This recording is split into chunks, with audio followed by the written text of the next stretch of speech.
নমস্কার। আজ আমি রাজমা নিয়ে এসেছি। রাজমাটাকে ভালো করে ধুয়ে প্রেসারে জল দিয়ে সিটি দিয়ে নেব।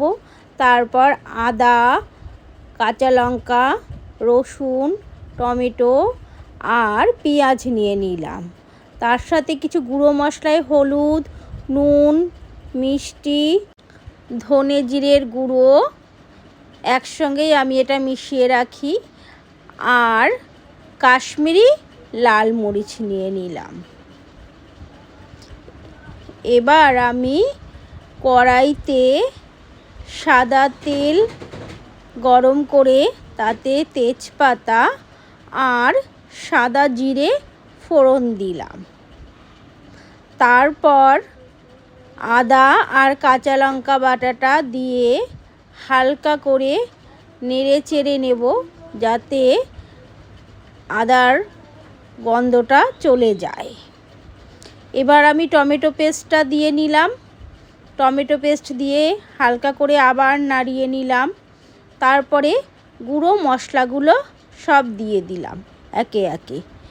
দিয়ে আবার খানিকক্ষণ নাড়িয়ে নিয়ে অল্প জল দিয়ে দিলাম, যাতে নিচটা ধরে না যায়। এবার নুন আর স্বাদ মতো চিনি দিয়ে দিলাম। দিয়ে ভালো করে নাড়িয়ে চাড়িয়ে নিলাম।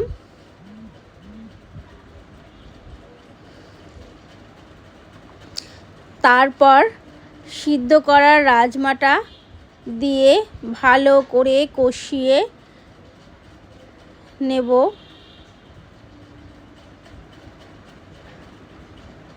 আমার গরম জল করা আছে, আমি তারপরে উষ্ণ গরম জল করে দিয়ে দিলাম।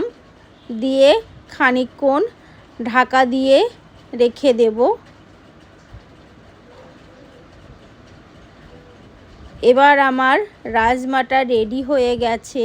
এটা গরম গরম ভাত বা রুটি, পরোটা সব কিছুর সঙ্গেই পরিবেশন করতে পারবেন।